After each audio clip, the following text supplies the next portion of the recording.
the 10 longest recent games you need to play.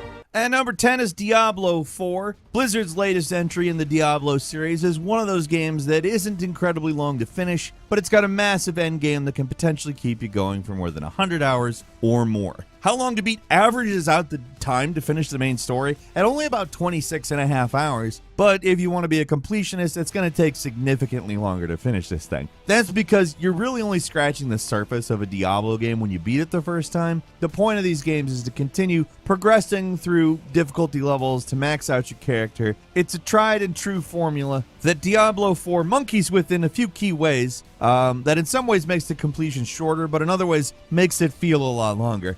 The reason players have been complaining so much about the post-game, all the new seasonal stuff, it is grindy as hell. The latest season at least seems to be addressing players' characters a little, so maybe it's improved since release. But either way, all the post-game stuff boils down to grinding, and what was the other thing? There was one more thing. More grinding. Depending on who you are, that's either a positive or a negative. But even if you're not that interested in anything else, the main campaign is plenty enough fun to play through, and you'll probably get your money's worth from it, if nothing else. And number 9 is Final Fantasy XVI. The newest entry in the Final Fantasy series deviates from the series' roots in a lot of ways. I mean, for one thing, it's pretty much an action game. That doesn't mean it's short, though. If you're playing through the main story and nothing else, the game takes about 36 hours to finish. A little bit more, even. You can easily double that if you want to, be a completionist about things. That's pretty lengthy for a game with combat like this one. Like, that's a 40 to 80 hour Devil May Cry game. Some of the side quests can be kind of dull and forgettable, but the monster hunts are a ton of fun in this thing. It did end up being kind of a divisive game. It rubs some people the wrong way. Personally, I'm kind of just glad we got a Final Fantasy that feels like a complete game. It actually feels like the execution of a bunch of different ideas that melds together and lands somewhere, and does it pretty well, I think. And number 8 is Fire Emblem Engage. Easy to forget that a Fire Emblem game came out recently. And I'm not talking about Three Houses.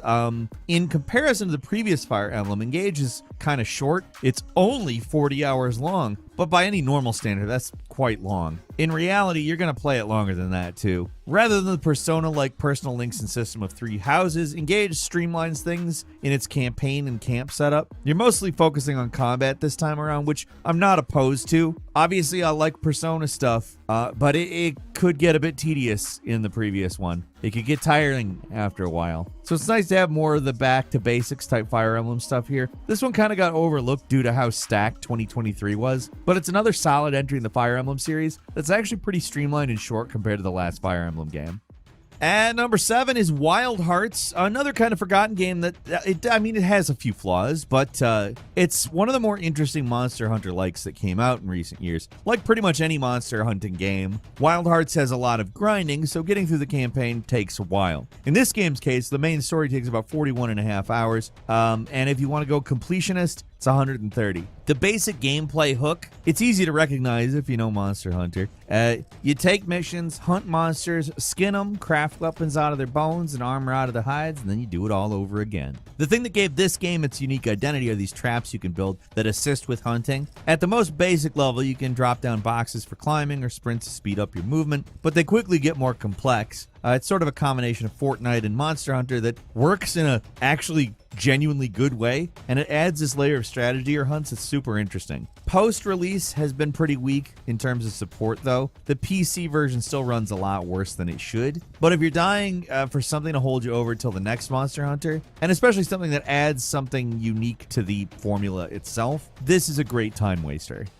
And number 6 is Jagged Alliance 3. This one has been a very long time coming. The original version of Jagged Alliance 3 was announced back in 2004. It took 19 years for this thing to actually come out. And obviously the reason we're looking at it has nothing to do with when it was originally announced. It's good because there's been a lot of attempts to bring back the Jagged Alliance game. Most of them pretty bad. This one sticks close to the format that was put in place by the first two, and it's all the better for it. The tactical game is sort of XCOM crossed with an 80s action movie. At the start of the game, you recruit mercenaries, buy up equipment, then you invade a made-up country on a mission to rescue the president and restore order. What makes this game unique is how your mercenaries are paid weekly. You don't just recruit them and call it a day. you need to keep all your soldiers' pay or they will quit on you. Yeah, it's actually a pretty cool little twist on this genre, because you got to be smart about what and where you attack, because it is easy to run out of equipment. It's also easy to lose too many people and just run out of money. Like most tactical games, this thing is pretty long. If you want to finish the main story, that alone takes 48.5 hours, and that's if you're rushing. These games are not the type that you would want to rush, though, especially the first time around. Jagged Alliance 2 can be pretty brutal for newbies, but it's a great continuation of a venerated series. At number 5 is Legend of Zelda Tears of the Kingdom. The sequel to Breath of the Wild is bigger in almost every way. Sure, it uses the same map, but there's 2 new layers, the Sky Layer and the Underground, which they managed to make the world feel completely new, despite the fact that it is not. And I'm somebody who played the previous game to death, and I still think that. The thing that makes me really excited about this game, though, even retrospectively, I've played the hell out of this one now, but are the new powers, especially Ultra Hand, which lets you attach objects together and do just about anything. It's one of the most unusual and innovative things in any open world game. It's impossible to say enough good things about how brilliant the Ultra Hand is. If you're playing the game normally, it can take a while. If you're mostly focused on the story, it'll take about 60 hours to finish. You want to do some extras, that number jumps to about 115 hours. You want to be a completionist about this thing, it's about 240 hours. Of course, you can finish the game in less than an hour if you beeline towards Ganon, but unlike Breath of the Wild, it's a lot harder to actually pull off in this game. The last boss doesn't mess around, so just fighting him right from the start isn't going to be easy. It can be done, but it's not the sort of thing I'm pulling off anytime soon, so there's that. At number 4 is Octopath Traveler 2. This old-school JRPG throwback is absolutely packed to the brim with content. There are 8 separate character stories to follow that you can tackle in any order. There are mini-campaigns focusing on 2 characters, and there's a post-game story, bonus bosses, side quests, and a huge world to explore. There's an absolute ton to do in this game, and it's an overall better package than the original. If you bounced off the first game, check out the sequel because it's really an improvement. Your party actually interacts with each other more, the character stories are more varied and interesting, and the turn-based combat is even more interesting. It's an old-school RPG, but there's real depth to the combat that keeps things interesting. The art style is charming, the music is fantastic, it's just a fun game that's also pretty damn long. Seriously, 60.5 hours for the main story. But for most people, it's probably going to take more like 90, maybe more. I mean, there's 8 different stories in the game, and it mixes things up for you. It's not exhausting, although it sounds like it could be. It genuinely, really, it flies by.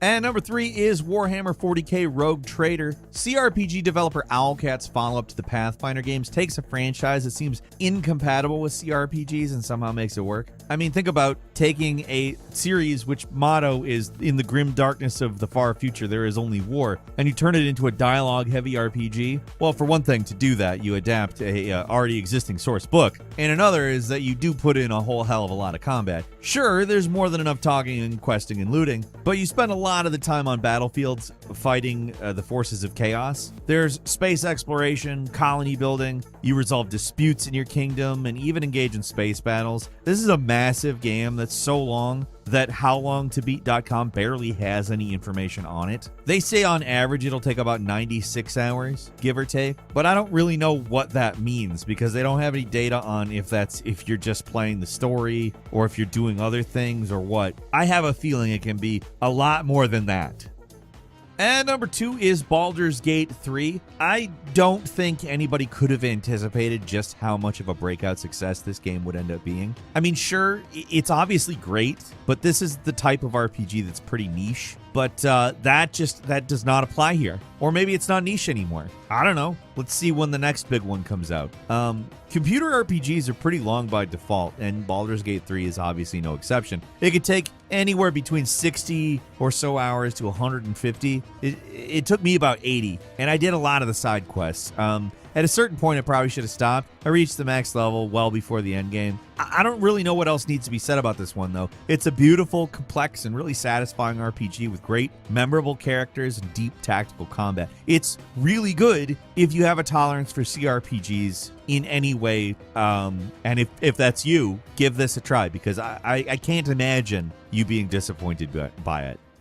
And finally, at number 1, My Time at Sandrock. This one is a game I haven't really gotten the opportunity to talk about, and it really deserves the spotlight for once. Not just because it's incredibly long. I mean, this game is incredibly long, but it deserves a spotlight because it's honestly very good. It takes everything that was good about the original game, My Time at Portia, or what have you. It takes everything about that game and makes it better. Like, think of this one like Stardew Valley. If instead of focusing on a farm, you're just like a straight up builder. There is animal raising and farming, but your main goal is to like keep the town running. So like Stardew and games like it, time is constantly ticking down. You've only got so much stamina in a day to do things. But what makes Sandrock really stand out is that, for one thing, it is a beautiful game. It's cartoony, but the environment really looks fantastic, and it's genuinely a lot of fun to explore. Completely packed, chock full of content, right? There's so much stuff to do that it's almost overwhelming. This translates into game length. If you just want to finish the game, it can take around 80 hours, and that's if you're beelining all the main story quests and stuff. Like, if you really take your time and take things in, it's going to take twice as long. My Time at Sandrock is a farm game with charm to spare, and